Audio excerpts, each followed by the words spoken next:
Founder of Project Heart Start, training thousands how to save a life. He's called doctor, husband, dad, grandfather, Air Force veteran, newspaper contributor, researcher, educator, and friend. Whether it's a piece for kids on the importance of staying healthy, to understanding why motorcycle helmets are essential, his goal is always the same: make sure the public gets accurate, easy to understand medical information.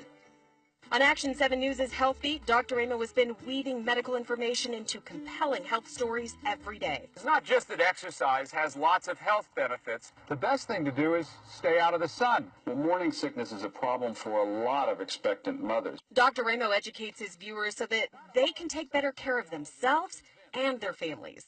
So if you're interested in getting a heart-healthy life, you'll have to do this for an hour. Before he hit the airwaves, Dr. Ramo was already one of New Mexico's top cardiologists. He arrived in the land of enchantment with degrees from the prestigious University of Chicago and Duke University, where he is still a consulting professor of cardiology. Dr. Ramo moved to Albuquerque in 1972, where he and his wife Roberta raised their two children, Jenny and Joshua. Dr. Ramo and Roberta Cooper Ramo, the first female president of the American Bar Association, are truly invested in New Mexico, known as community leaders. Dr. Ramo has continued working as an educator, teaching at UNM's medical school, a dedicated physician and compassionate health reporter. Dr. Ramo has described the changes in medicine as incredible. And as New Mexicans, he has taken us with him on this wonderful journey. For Health Beat, I'm Dr. Barry Ramo, Action 7 News. For Health Beat, I'm Dr. Barry Ramo, Action 7 News.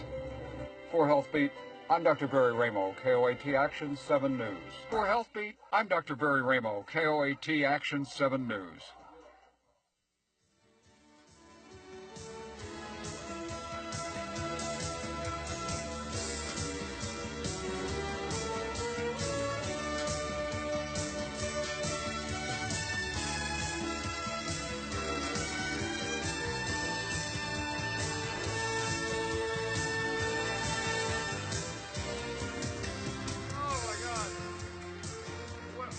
Wonderful thrill. Thank you very much. I am so privileged to be among such esteemed Silver Circle winners.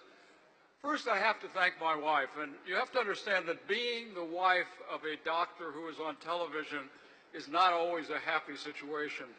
For example, several years ago, I did a story about hirsutism in women, which many of you know is women with beards. And so when my wife went to work the next day, 3 people asked her if she'd had a good shave that day. Dinner was not a happy time. What I do want to say is that I have to thank Hearst, KOAT TV, and Mary Lynn Roper, who is the news director or the manager at KOAT. 27 years ago, she met with me and said, "I think you can do this." She said, "I think you can tell people about medicine in a way that they can understand it."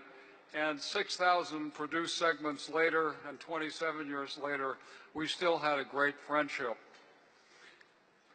Being a doctor on television, you understand, everyone who works here knows that the real people who do all the work are the people behind the cameras. And certainly I have to thank so many of the people I worked with, the producers, the editors, and the photographers who've helped me, and God knows they make you look good, and for me that really is a challenge.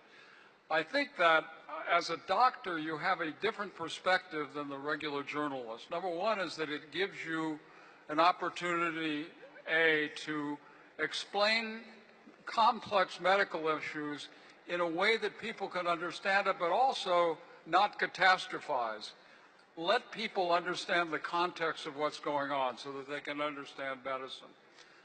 You also have the opportunity to be an advocate and a health advocate. So as a journalist, you generally have to be unbiased, but as a physician, you become an advocate. So for example, when we have a movie producer who sexually harasses women, it is an opportunity for me to talk to mothers and fathers about talking to the fact that women every single day in their lives are discriminated and dismissed and not appreciated.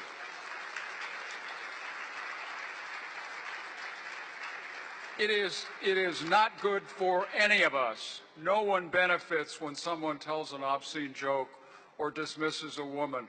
My wife has been on the forefront of the women's movement. As you heard, I am an absolute advocate for that, and I have a daughter I'm very proud of who is in that area.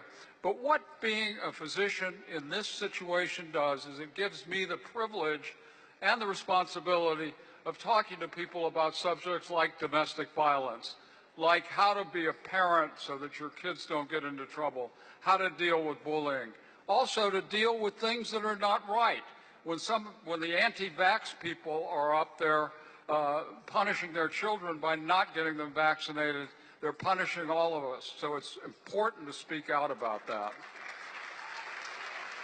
When we have a situation in which the health care of our country is in such clear disarray after the last few years, it is important for me to explain to everyone the fact that the Obamacare provided 10 protections for people who are sick, and those are now gone, at least as far as we can tell. So I think, though, that the most exciting part of this really is very personal. Several weeks ago, I got a letter from a woman who had just recently suffered a heart attack, and she remembered one night she woke up with severe pain in her jaw and didn't know what it was, and she was by herself, and she remembered that I had done a series on women and heart disease. And what I said was that women are different than men when it comes to their hearts. Their symptoms are different, their manifestations are different, and I presented a lady who had jaw pain as her first manifestation of her heart attack. This lady went to the hospital, called 911, went to the hospital, had an angioplasty and recovered, and she was kind enough to send me the letter.